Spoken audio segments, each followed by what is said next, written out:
Hey everyone, welcome. We're doing a deep dive today into Broke Millennial by Erin Lowry. Yeah.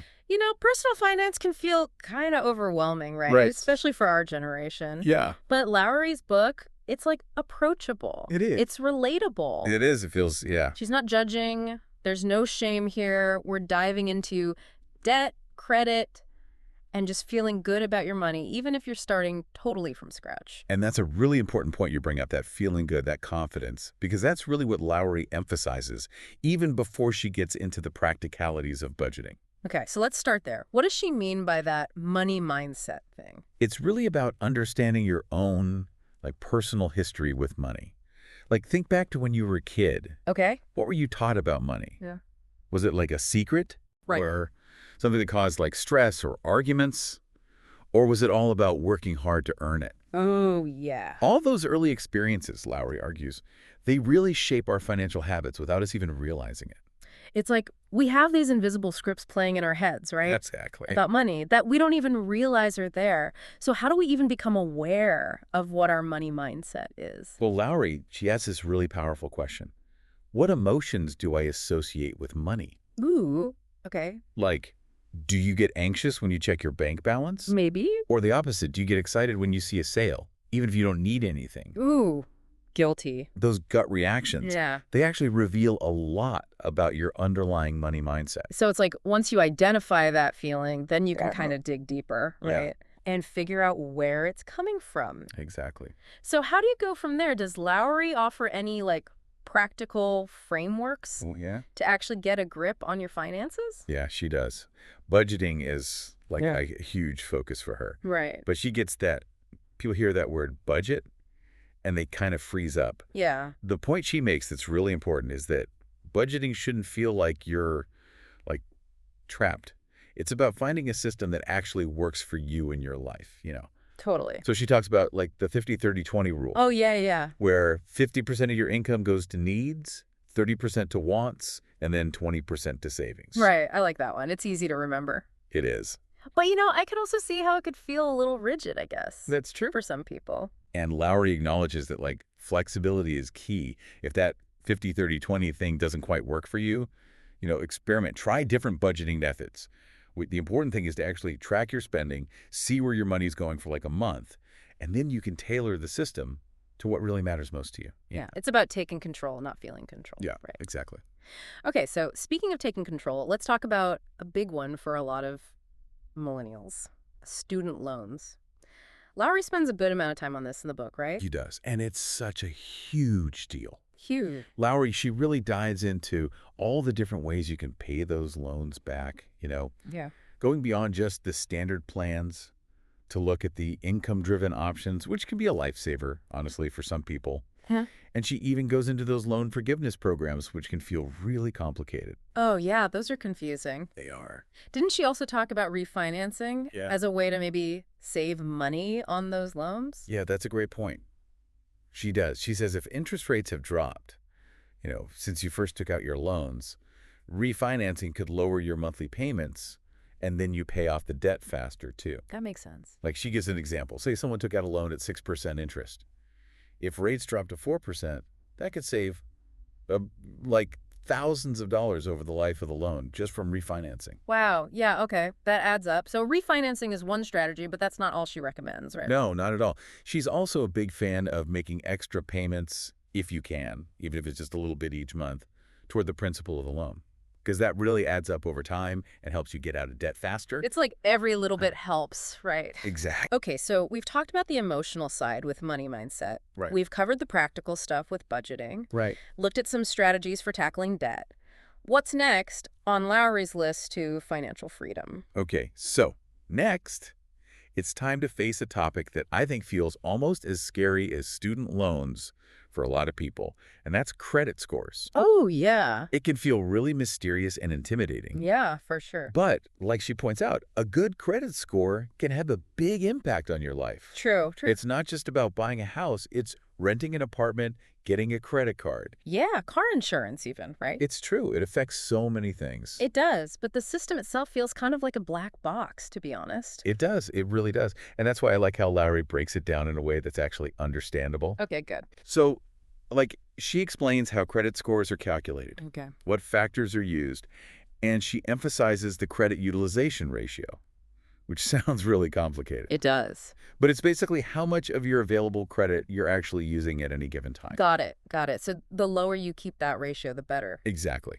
She recommends keeping it below 30%. Hmm. So, for example, if you've got a credit card with a $1,000 limit, Yeah. you don't want to have more than like $300 on there at any given time. It's all about showing that you can handle credit responsibly, basically. Okay, so it's not just about staying out of debt entirely. It's Sure. about using it strategically, right? Exactly, exactly. And she's got a bunch of really practical tips for building good credit. Like a super simple one is just setting up automatic payments for your bills so that you don't miss those due dates. Oh, yeah, that's a good one. It's such an easy change, but it can make a really big difference over time. It's those little things that make a difference. Okay, so before we wrap up this part of our deep dive, Okay. we've got to talk about saving, Right. both for those short-term things and then the exciting long-term goals. Yes. Lowry stresses how important it is to build that strong financial foundation. Hmm. And a big part of that is having a good emergency fund. Okay, so how much are we talking about for an emergency fund? Right. What's the magic number? Well, Lowry, she recommends aiming for between 3 to 6 months worth of your living expenses, Okay, which can sound a little scary, it does. especially when you're just starting out. But she breaks it down into smaller steps. You don't have to save it all at once. You can start with a smaller goal, like $500 or $1,000, Right. and then just keep adding to it consistently. It's a marathon, not a sprint. Exactly. So we've got our emergency fund, but what about those bigger goals? Right. Like buying a house, starting a business, traveling the world, all that good stuff. Yeah, and that's where that idea of aligning your money with your values, Yeah. it becomes super important. Lowry, she wants you to really think about what you're working toward, and then let those goals shape how you save. It's about being intentional with it. Relax. Not just, oh, I should be saving. It's like, what am I saving for? Yeah, what's the dream? What's the dream? Exactly. Okay, we will definitely come back in the next part of our deep dive and talk about those saving strategies in more detail. So, we're back, and we're still diving deep into Broke Millennial. And I love this idea of aligning your money with your values. It makes saving feel, I don't know, less like a chore, more intentional. Totally. It's not just about hoarding cash. It's about using it as a tool to actually support the things you care about. Exactly. And Lowry has some really interesting ideas for making that happen. Like, one thing that stood out to me was this concept of automating your savings. Oh, yeah, that's huge. It's all about making saving easier. Like, you don't even have to think about it. Right. Like, I've dabbled with automatic transfers for my emergency fund. Yeah. But how do you use that for, like, bigger goals? So the idea is you set it up to automatically move a certain amount of money Okay. from your checking to your savings every time you get paid. Almost like you're paying yourself first before you even have a chance to spend it. I like that. So you don't even see it, so you don't miss it. Exactly. Out of sight, out of mind. But what about people with, like, irregular incomes? Oh, yeah, that's a great A point. lot of millennials are freelancing or doing gig work these days. Absolutely. And Lowry addresses that. She says, if your income fluctuates, base those automatic transfers on a percentage of what you earn rather than a fixed amount. Oh, that's smart. That way you're always saving consistently no matter what your paycheck looks like that month. I love it. Okay, so we're saving, but saving alone might not be enough, right? Right. Lowry also encourages millennials to explore investing, Yes. which can be intimidating. Totally. It feels very adulting. It does. Yeah. It does. But Lowry breaks it down, right? Makes it less scary. She does. She explains it in a way that even if you're totally new to investing, you can understand. Okay, good. Like, she talks about diversification, Mhm. and she explains different investment vehicles like index funds. Okay, index funds. Break that down for me. Okay. Like, I'm 5 years old. Okay, so imagine you're trying to invest in, like, every single company on the stock market. Okay. Sounds impossible. Right, and expensive, probably. Yeah. So an index fund is basically, it's like a bundle of stocks. Okay. It lets you invest in a whole bunch of companies at once. Okay. So it's like a more hands-off approach. Yeah. It's less risky I like that. because your money's spread out. Right. It's not all in one basket. Okay, so we've talked about our own finance, but I'm curious about Lowry's advice when it comes to, like, relationships and money. Oh, that's a big one. That's a big one. That can be tough to navigate. It can. And, money is often a big source of conflict in relationships, No. whether it's with your partner, your family, or even your friends. Right. And what Lowry emphasizes is how important it is to talk openly and honestly about money. Set those expectations up front and find ways to like align your goals with the people you care about. So important, especially if you're thinking about like combining finances or making big financial decisions together, Huge. buying a house, having kids. Exactly. Does she give any tips on how to actually have those conversations without it turning into a fight? Because that's the scary part. She does. She talks about using I statements to, Hmm. avoid blaming the other person. So instead of saying, you're always spending too much money on clothes, Yeah. you could say, I'm feeling a little anxious about our clothing budget. Maybe we could find some ways to save in this area. Right. It's less accusatory or Exactly. collaborative. Exactly. Exactly. Yeah. She says it's not about having the exact same spending habits, Yeah. but it's about being on the same page about your values and your goals. Right. Like being a team. Exactly. Okay. Before you move on, there's one more thing I wanted to touch on, and it's about salary negotiation, Oh, yes. Big one. which is so scary, especially when you're a millennial and you're told, like, just be grateful you have a job. Right. Exactly. But Lowry, she completely challenges that. Good. She says negotiating your salary is crucial, especially for women and minorities who often, aren't always encouraged to do so. Right. And it's about knowing your worth, too, and advocating for yourself. Yes. And she says negotiating a higher starting salary now, even if it's a small difference, Yeah. can have huge impacts on your earnings in the future. Totally. Totally. Does she actually give advice on how to do it? She does, yeah. Ah. She breaks down the negotiation process Okay. into these manageable steps, like how to research what other people are making in similar roles, Right. how to build your case for why you deserve that amount, Yeah. how to practice what you're going to say so you feel confident. So it's like having a little script. Exactly. Yeah. And she even talks about what to do if they say no, Right. or how to negotiate for other things like benefits if the salary's not budging. Oh, that's a good point. It's about feeling empowered to have those conversations.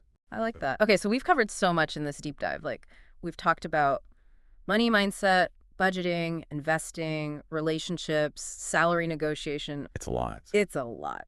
Lowry really does cover it all. She does. She really does. And throughout the whole book, it's like she's encouraging you to take charge of your finances, Yeah, Question everything. Be your own best advocate. exactly. It's about finding what works for you. So as we head into the final part of our deep dive, Okay. what's like one key takeaway that you want listeners to walk away from Broke Millennial with? Ooh, that's a good question. I think for me, it's about empowerment. Okay. Lowry really wants people to feel like they can handle their money, Right. no matter, where they're starting from. Love that. It's never too late to take control, right? It's never too late. Exactly. Okay, we'll be right back for the final part of our deep dive on Broke Millennial. And we're back, wrapping up our deep dive on Broke Millennial. So we've learned a lot, but, it's one thing to learn about personal finance and another to actually feel confident putting it all into practice. Oh, totally. It's easy to get overwhelmed, right? Yeah, totally. Like, where do you even start? But that's what I like about Lowry's book. It's not just theory. It's like, here are actual steps you can take. Exactly. Exactly. She gives you the tools and the confidence to actually take control. Yes. And she reminds us that there's no one right way to do it. Right. It's personal. It's personal. It's got to fit your life. Exactly. One of the things that I really appreciated was how Lowry encourages us to question, like, the traditional money advice. Oh, yeah. She's all about challenging those old school assumptions. Yeah, and being your own advocate. Like, you don't have to follow a rule just because someone says so. Exactly. And I love how she talks about finding financial role models who, align with your values. Yes, it's about finding your own path, Yes. which is so important. Okay, so as we wrap up this deep dive, is there one final piece of wisdom from Broke Millennial that you want our listeners to carry with them? That's a good question.